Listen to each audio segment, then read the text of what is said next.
అని నోటుకొచ్చినట్టల్లా వాగొద్దు, అర్థమవుతుందా?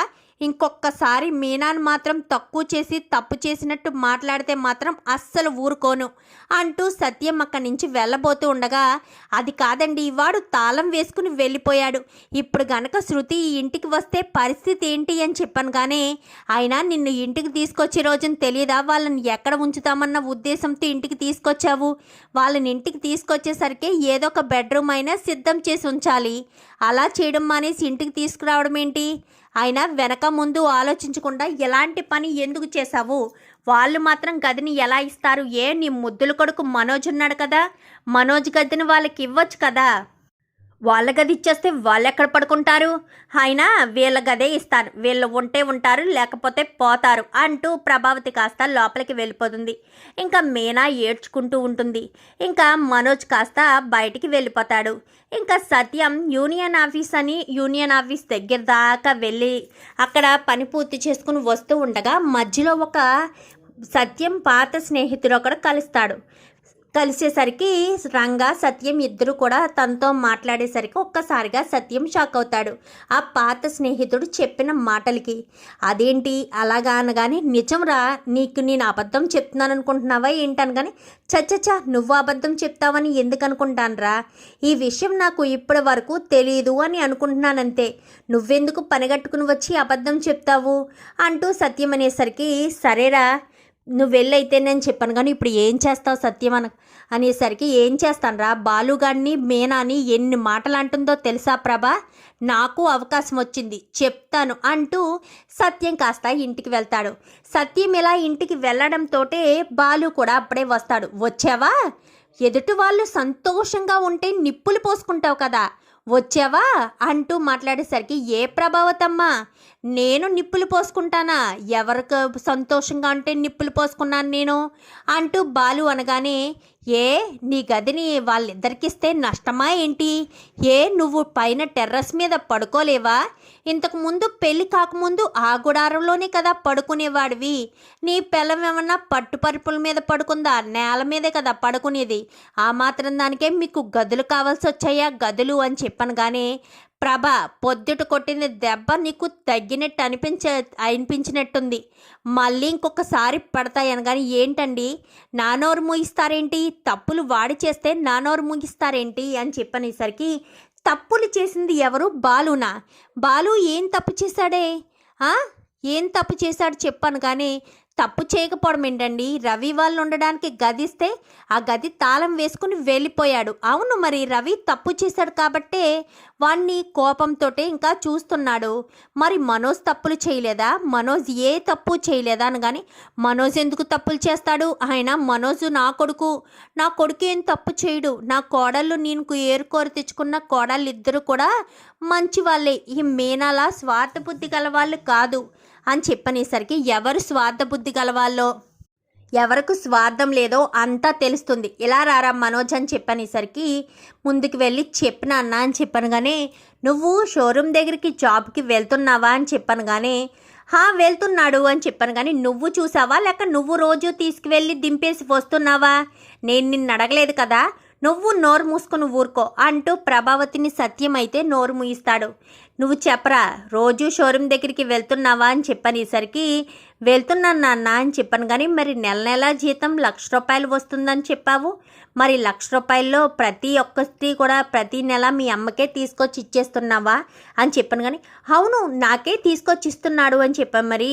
మరి ఆ డబ్బంతా ఏం చేసావు అని చెప్పాను. కానీ డబ్బంతా ఇంటి ఖర్చుల కోసం ఖర్చు పెట్టేశానండి అని చెప్పాను. కానీ ఇంటి ఖర్చుల కోసం మనోజ్ తీసుకొచ్చిన డబ్బు ఖర్చు పెట్టావు. మరి బాలు తీసుకొచ్చిన సరుకులు సెకండ్ హ్యాండిల్లో అమ్మేసుకుంటున్నావా అంటూ మాట్లాడేసరికి ఒక్కసారిగా ప్రభావతి షాక్ అవుతుంది. అదేంటండి అలా మాట్లాడుతున్నారు అని చెప్పాను. కానీ అంతే కదా, మరి బాలుతో సరుకులు కావాలి అని తెప్పిస్తున్నావు. మరి ఆ సరుకులు ఏం చేస్తున్నావు? మనోజ్ ఇచ్చిన డబ్బులతో ఇంటిని నడిపిస్తున్నానన్నావు. మరి వాడి డబ్బులతో నడిపిస్తే వీటి డబ్బులు మిగలాలి, వీటి డబ్బులతో నడిపిస్తే వాడి డబ్బులు మిగలాలి. మరి మిగులుతున్నాయా? నిజంగానే మనోజ్ ఎంత తీసుకొచ్చిస్తున్నాడు అంటూ మాట్లాడేసరికి, ఎక్కువే తీసుకొచ్చిస్తున్నాడండి, వాడు నెలంతా కష్టపడి ఎక్కువే తీసుకొచ్చిస్తున్నాడు అంటూ మాట్లాడేసరికి ప్రభావతిని మళ్ళీ చాచిపెట్టు కొడతాడు. ఎందుకంటే ఉదయం సత్యం బయటికి వెళ్ళినప్పుడు తన ఫ్రెండ్ కనిపించి చెప్పింది ఎవరి గురించి అంటే మనోజ్ గురించే. మనోజే పార్కులో పడి కాలక్షేపం చేస్తున్నాడని, తను ప్రతిరోజు జాగింగ్కి వెళ్ళినప్పుడు నేను చూస్తున్నానని మొత్తం అంతా కూడా సత్యానికి కనిపించి చెప్తాడు. అదే ఆలోచిస్తూ సత్యం ఇంటికి వస్తాడు. చెప్పరా, చెప్పు, జాబ్కి వెళ్తున్నావైతే నువ్వు అని చెప్పాను, కానీ వెళ్తున్నాను అన్నాను కానీ నోర్మి, నువ్వు జాబ్కి వెళ్తున్నావా? మీ అమ్మ ఒంటి మీద నేను దెబ్బ వేసిన తర్వాత కూడా నువ్వు అబద్ధం చెప్తున్నావు కదా, అయినా నువ్వు జాబ్కి వెళ్ళడం ఏంటి? నువ్వు జాబ్ మానేసి సుమారు 4 నెలలు కావస్తుంది. ఆ విషయం నాకు తెలియదు అనుకుంటున్నావా అని చెప్పనేసరికి ఒక్కసారిగా షాక్ అయిపోతాడు. ఇదేంటిది అనుకుంటూ ఉండగానే ఏంట్రా నాకెలా తెలిసింది అనుకుంటున్నావా? నువ్వు ప్రతిరోజు పార్కులో కాలక్షేపం చూస్తూ ఉంటే ఎవరు చూడరా? ఎవరికి ఏ విషయం చెప్పరా? అయినా నీ జాబ్ పోయి 4 నెలలు అయింది. జాబు ఉండడం పోవడం అది సిచ్యువేషన్ తగ్గట్టు ఉంటుంది, కానీ మరొక జాబు వెతుక్కోవాలి కదా. దొరికిందే అవకాశం అని హ్యాపీగా కాలు మీద కాలు వేసుకుని టైం టు తిని టైంకి ఇంటికి వచ్చేస్తున్నావన్నమాట అని చెప్పాను, కానీ అది కాదు నాన్న అని చెప్పనేసరికి ఇప్పుడు చెప్పు ప్రభా, వీడు తప్పు చేశాడా? నా దృష్టిలో మనోజే మన ఇంట్లో వాళ్ళని అందరినీ మోసం చేశాడు. కాబట్టి మనోజ్, రోహిణి ఇద్దరు కూడా ఇంట్లోంచి వెళ్ళిపోవాలి. ఒక్క క్షణం నా కళ్ళ ముందు ఉన్నా కానీ ఇద్దరిని మెడబట్టి బయటికి గెంటడానికి కూడా నాకు ఎక్కువ సమయం పట్టదు. చూడమ్మా రోహిణి, ఇప్పుడే ఈ క్షణమే నా మొగుడిని తీసుకుని బయటికి వెళ్ళిపో, లేదంటే మాత్రం నాలో ఎప్పుడు కూడా కోపాన్ని చూడలేదు, కోపాన్ని చూస్తారని చెప్పనేసరికి అది కాదు మామి గారు, జాబు పోయింది అని చెప్పాను, కానీ సరే జాబు పోయింది, మరి పోయినప్పుడు జాబ్ పోయిందని ఇంట్లో చెప్పాలి కదా. చెప్పకుండా గత 4 నెలల నుంచి కాలక్షేపం చేయడం ఏంటి?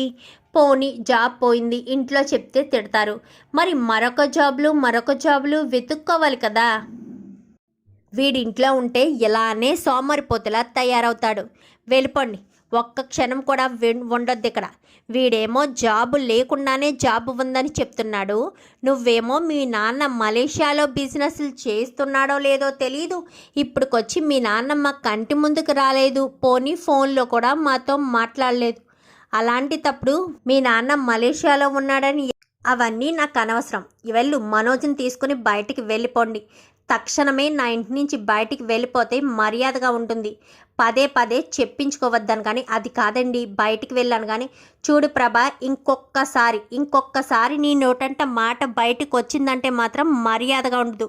నోరు మూసుకొని ఇంట్లోకి పద అని చెప్పనేసరికి అది కాదండి అనగానే ఇంకా చాలు ప్రభా, ఇంకా చాలు. మీనా, బాలు లోపలికి పదండి, శృతి, రవి లోపలికి పదండి, రోహిణి, మనోజ్ ఇద్దరు ఇంట్లోంచి బయటికి వెళ్తారా, మెడబట్టి బయటికి గెంటమంటారా అంటూ సత్యం మాట్లాడతాడు. బాలు అయితే ఏం మాట్లాడు, సైలెంట్గానే ఉంటాడు.